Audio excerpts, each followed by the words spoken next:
मित्रों नमस्कार। हमने भी सोचा फिलिस्तीन और इज़राइल के मामले पर कुछ बातचीत किया जाए। आजकल यह मामला पूरी दुनिया में बहुत बुरी तरह से छाया हुआ है और सोशल नेटवर्क का हर हिस्सा इसी से भरा हुआ है। और मनुष्यता, मानव गरिमा, युद्ध, अपराध और आप कितना गिर सकते हैं, इसके नए मानक तय हो रहे हैं। युद्ध के हालांकि कोई नियम नहीं होते हैं, क्योंकि अगर नियम से युद्ध लड़े जाएं तो वह महज खेल बनकर रह जाएगा। मगर युद्ध होते हैं जिसमें हजारों निर्दोष लोग मारे जाते हैं और इसकी कीमत निर्दोष लोग ही चुकाते हैं। और जब भी युद्ध होता है तो किसी भी देश और समाज के आम नागरिक सबसे ज़्यादा शिकार होते हैं। तो इज़राइल और फिलिस्तीन, आप इसका उच्चारण तरह तरह से कर सकते हैं। हाँ, वही पैलेस्टाइन, फ़लस्तीन, फिलिस्तीन, उसी तरह गाजा। फ़िलहाल मेरे लिए जो सुविधाजनक है, हमेशा से जो सुनते कहते आ रहे हैं, वह गाजा पट्टी है, हमास है, मोसाद है। ये सारे शब्द हमें प्रयोग करने पड़ेंगे अगर अरब, इज़राइल, फिलिस्तीन, इज़राइल या फिर वर्ल्ड ऑर्डर के बारे में कुछ भी बात करनी है। और बहुत उत्तेजित और गुस्से में भी बात नहीं करनी, क्योंकि हम युद्ध के बारे में बात करेंगे। तो इज़राइल पर हमास, जो खुद को फिलिस्तीनी संगठन बताता है और फिलिस्तीन के लिए लड़ने वाला संगठन वह खुद को बताता है और साबित करना चाहता है, मगर उसने जो साबित किया उसमें ऐसा कुछ नहीं साबित हुआ। वह एक बर्बर, अपराधी और आतंकी संगठन के रूप में दुनिया के सामने आया। उसने इज़राइल पर हमला किया। जब दो देश आपस में युद्ध कर रहे होते हैं तो युद्ध और आक्रमण और मौके पर एक दूसरे को नुकसान पहुंचाना एक सामान्य बात है। पर हमास ने क्या किया? हमास ने युद्ध के कोई नियम नहीं माने और जिस तरीके से बर्बर और जघन्य ढंग उसने अपनाया, तो फिलिस्तीन के लिए कुछ करने वाला संगठन पूरी दुनिया से अपने लिए हमदर्दी खो बैठा। तो हमास ने ऐसा ही किया। जिस तरह के फ़ोटो वीडियो लगातार मीडिया में आ रहे हैं, हमास को आम लोगों के बीच कोई भी इज्जत नहीं मिलनी है, क्योंकि उन्होंने साबित कर दिया कि वह इंसान ही नहीं है। जिस तरीके से बर्बर बर्ताव उन्होंने महिलाओं और बच्चों के साथ किया है, मारने, काटने, कलेजा निकाल कर खाने तक के वीडियो मीडिया में चल रहे हैं और लाशों के साथ भी उन्होंने कितना बर्बर बर्ताव किया, वह मीडिया में उपलब्ध है। ऐसे में सोचिए, हमास के साथ क्या कोई हमदर्दी दुनिया में जगेगी? तो इसका जवाब यही है, नहीं, बिल्कुल भी नहीं। तो हमास और फिलिस्तीन में अंतर करना होगा। हमास का विरोध करना फिलिस्तीन का विरोध करना नहीं है। फिलिस्तीन का जो गाजा पट्टी वाला हिस्सा है, जो हमास के नियंत्रण में है, गाजा पट्टी इसलिए कहा जाता है क्योंकि इस क्षेत्र की चौड़ाई 10 किलोमीटर और लंबाई 40 किलोमीटर है। 40 से 42 किलोमीटर कह सकते हैं। मतलब 40 गुणे 10 की एक पट्टी है, जिसकी आबादी लगभग 20 लाख के करीब और बहुत ही डेंसली पॉपुलेटेड है। और गाजा पट्टी का पूरा हिस्सा पूरी तरह से इज़राइल पर निर्भर करता है, बिजली, पानी और दूसरी ज़रूरी चीज़ों के लिए। ऐसे में हमास जैसे संगठन अगर सोचते हैं कि वह इज़राइल से लड़कर कुछ कुछ हासिल कर सकते हैं और दुनिया में कुछ उन्होंने साबित कर दिया या कर सकते हैं, यह बहुत बड़ी मूर्खता होगी। हालांकि इजराइल के इतिहास में यह सबसे बड़ा हमला था और व्यापक जन धन की हानि भी उसे हुई, पर इसका परिणाम क्या होगा उसके भी फोटो वीडियो आने शुरू हो गए। पूरा गाजा पट्टी खंडहर में बदल चुका है और निरंतर उसे खंडहर बनाया जा रहा है।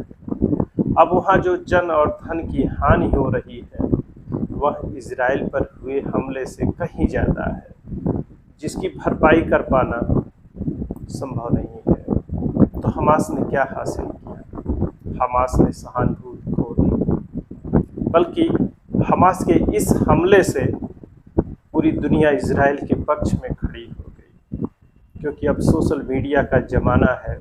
सारे वीडियो, ऑडियो, फोटो पूरी दुनिया में एक साथ चलने लग जाते हैं।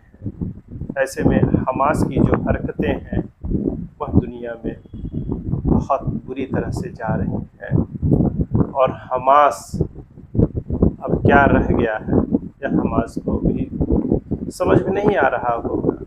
अब जैसे रशिया यूक्रेन का जो युद्ध हुआ तो उसमें क्या हुआ, यूक्रेन को कुछ देशों ने रशिया से लड़ने के लिए उकसाया और उसका परिणाम यूक्रेन की बर्बादी के ही रूप में तो है। युद्ध कितना भी लंबा खींचेगा, रशिया को नुकसान भी होगा, लेकिन जो बर्बादी हो रही है वह यूक्रेन की ही हो रही है। उसी तरह से हमास के इस हमले से हमास ने क्या हासिल किया, तो इसका जवाब यही होगा, वह कुछ हासिल कर ही नहीं सकते थे, न पहले, न अब, न आगे, क्योंकि मिलिट्री पावर में इजराइल से पार पा पाना उनके लिए संभव नहीं था और न तो है। उन्होंने इजराइल को नुकसान पहुंचाया, पर इसका फ़ायदा अब इजराइल को हो रहा है। वह कितनी भी कड़ी कार्रवाई करेगा, मानी हुई बात है, मिलिट्री एक्शन लेगा और दुनिया उसको सपोर्ट करेगी और कर रही है। हम भी इजराइल के साथ खड़े हैं, क्योंकि हम हमास के खिलाफ खड़े हैं, हम फिलिस्तीन के खिलाफ नहीं खड़े हैं। और हमास जैसे संगठन कोई आर्मी नहीं है जो फिलिस्तीन की सेना हो, जो फिलिस्तीन की हिफाजत के लिए लड़ रहे हों। उन्होंने यह साबित कर दिया वो पेशेवर अपराधी हैं और उन्होंने जो हरकतें की हैं वह अक्षम्य है। और पूरी दुनिया में कोई भी आपराधिक संगठन अगर इस तरह के काम करता है तो उसे क्षमा नहीं किया जाना चाहिए, और इजराइल क्षमा नहीं कर रहा है। और इजराइल की विशेषता भी है कि वह अपने नागरिकों की हत्या या उनका एक नागरिक भी मारा जाता है तो वह उसका बदला लेता है और उसकी पूरी कीमत वसूलता है। तो हमास की भी बर्बादी तय है, क्योंकि इजराइल उन्हें छोड़ेगा नहीं। अब आते हैं फिलिस्तीन और इजराइल के इतिहास में। कोई भी इतिहास बिना भूगोल के नहीं होता है, और हम जब थोड़ा सा इतिहास और भूगोल समझने जानने की कोशिश करेंगे, आप इसको भी गूगल कर सकते हैं, तो हम इजराइल और फिलिस्तीन दोनों के लिए सहानुभूति रखेंगे। अब हमारे जो मुस्लिम भाई हैं, जो इस्लामिक ब्रदरहुड लेकर चलते हैं, वह हमास के पक्ष में इसलिए खड़े हैं क्योंकि वह मुस्लिम ऑर्गेनाइजेशन है और एक नॉन मुस्लिम देश पर उसने हमला किया और वह उसे जीत की तरह दे रहे हैं, और उसके लिए जो थैंक यू करने के तरीके होते हैं वो भी कर रहे हैं। तो क्या इजराइल अगर एक मुस्लिम देश होता तब भी क्या हमारे मुसलमान इजराइल के साथ खड़े होते? क्योंकि सही गलत वाली तो यहाँ बात ही नहीं है, क्योंकि आप मेरे धर्म से बिलोंग करते हैं इसलिए मैं आपके साथ हूँ। तो मुस्लिम ब्रदरहुड का जो सिद्धांत है वह यही है। तो क्या आप इजराइल के विरुद्ध युद्ध लड़ने के लिए फिलिस्तीन जाएंगे, या फिर जो मुस्लिम देश हैं फिर उनमें सीमा विवाद क्यों है, आपस में क्यों लड़ रहे हैं, क्यों इराक ईरान के युद्ध हुए, इस पर भी तो विचार करना होगा। क्योंकि धार्मिक कारणों से अगर आप एक हैं तो युद्ध क्यों, आपस में संघर्ष क्यों, फिर अलग अलग जो इस्लाम के फिरके हैं उनमें आपस में विवाद क्यों। तो इसका मतलब इस तरह की ब्रदरहुड की कोई धारणा दुनिया में नहीं है।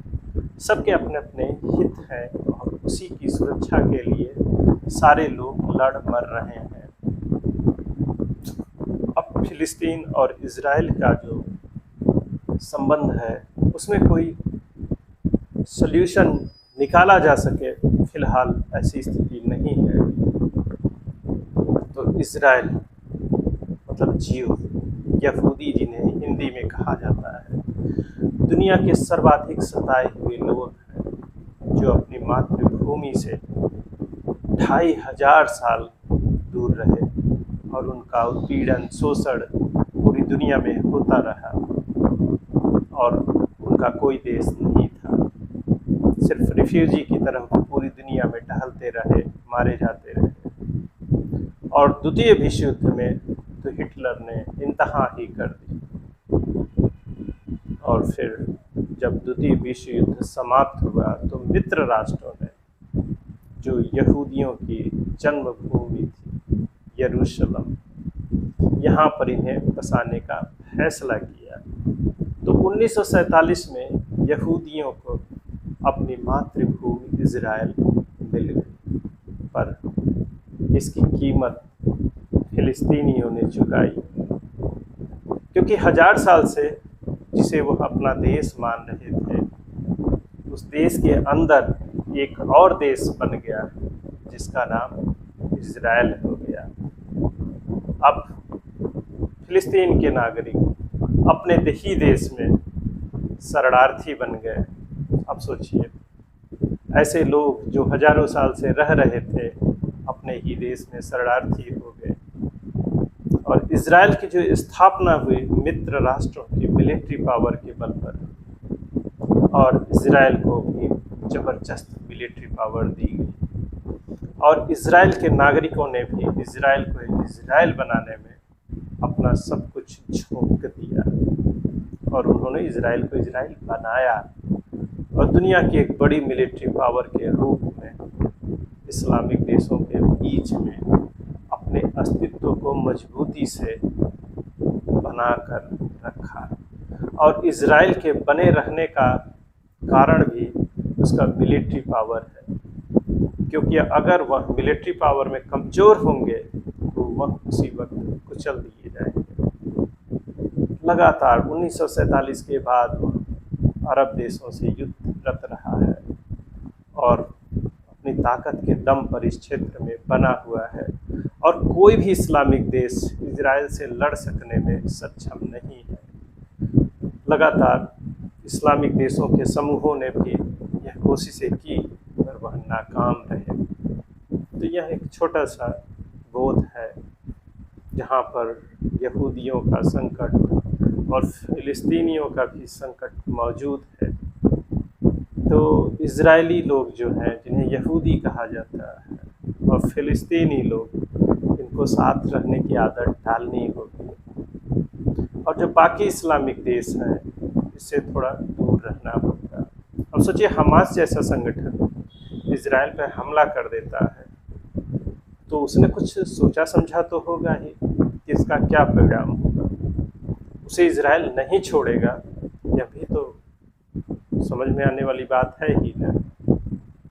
तो फिर कुछ इस्लामिक देश और कुछ जियोपॉलिटिक्स ने वर्ल्ड ऑर्डर को अपने फेवर में करने की चाह रखने वाले दुनिया के देश एक नया वर्ल्ड ऑर्डर क्रिएट करने में लगे, जिसमें रसिया, चाइना, ईरान अपनी भूमिका को नए सिरे से तय कर रहे हैं। वहीं दूसरी ओर जो पश्चिमी देश है, जिसमें यूरोप, अमेरिका और हमारा देश पूरी दुनिया में अपनी उपस्थिति दर्ज कराने में लगा है। सबके अपने इंटरेस्ट है। ऐसे में जो सबसे कमज़ोर होता है उसका मारा जाना भी तय होता है, क्योंकि किसी के कहने पर अगर आप झाड़ पे चढ़ जाएंगे तो आपके पक्ष में तो नहीं ही होगा, आपका नुकसान ही होगा। हमास ने वही नुकसान फिलिस्तीन का कर दिया है। तो हम जब फिलिस्तीन के पक्ष में खड़े होते हैं तो इसका मतलब यह नहीं है कि हम हमास के पक्ष में खड़े हैं और हम मुसलमानों के पक्ष में खड़े हैं, या फिर जब हम इजराइल के पक्ष में खड़े हैं तो इसका मतलब यह भी नहीं है कि हम मुसलमानों के विरोध में खड़े हैं। हम एक मानवता, मानव गरिमा और बहुत सारी चीज़ों को सोच समझकर उन चीज़ों का विरोध और समर्थन कर सकते हैं, पर हम किसी आतंकी संगठन के पक्ष में नहीं खड़े हो सकते। हमास का विरोध करना फिलिस्तीन का विरोध करना नहीं है, न यह हम मुसलमानों का विरोध करना है। और हमारे मुस्लिम भाइयों को भी यह समझने की ज़रूरत है कि हमें हमास जैसे या फिर आईसिस जैसे संगठनों के पक्ष में नहीं खड़ा होना है। और सच में अगर हम किसी देश और समाज के पक्ष में खड़े होते हैं, मान लीजिए हम ईरान, अफ़गानिस्तान, इराक के पक्ष में खड़े हैं, कोई हर्ज नहीं है, पर वहाँ के किसी आतंकी संगठन के पक्ष में खड़े हैं और फिर वाहियात तर्क ढूंढ कर लाते हैं, तो यह बिल्कुल भी ठीक नहीं है। अब सोचिए, दुनिया की जो आर्थिक स्थिति है वह भी बदल रही है, सामाजिक स्थिति वह भी बदल रही है, और जो आर्थिक स्थिति शिफ्ट हो रही है, तो जो मैन्युफैक्चरिंग यूनिट जैसे चाइना को रिप्लेस करने की दुनिया कोशिश कर रही है, जो कि फ़िलहाल संभव नहीं है। मलेशिया, इंडिया, इंडोनेशिया, बहुत सारे देश इसके लिए प्रयासरत हैं और पश्चिमी देशों का भी समर्थन है। मात्र समर्थन और विरोध करने से कोई चीज़ नहीं बदल जाएगी। दुनिया में जो ज़रूरतें हैं और उसका अर्थशास्त्र किसके पक्ष में जा रहा है, कितना मुनाफा वह किसे दे रहा है, सारा खेल इस बात से होता है। सोचिए, हमास के पक्ष में मुस्लिम देश भी नहीं खड़े हो रहे हैं, जिसका कारण क्या है? क्योंकि उनके अपने इंटरेस्ट हैं। वो अपने नागरिकों को क्यों बंधक बनने दें, क्यों नुकसान उठाने दें, अपने आर्थिक क्षति वह क्यों होने दें? तो सब अपना अपना इंटरेस्ट देख रहे हैं। वहीं अब इजराइल में मोसाद है, जो दुनिया की सर्वश्रेष्ठ गुप्तचर एजेंसी है, और इस हमले के बाद मोसाद पर भी उंगली उठनी भी चाहिए। पर इजराइल जिस कंडीशन में है और मोसाद जितना काम करता है, तो इजराइल जैसा देश जो हर समय एक अलर्टनेस के मोड में रहता है, तो आपको पता है लगातार एक कंडीशन में रहते रहते एक थकान सी आ जाती है, और वह थकान और ऊब भारी पड़ जाती है।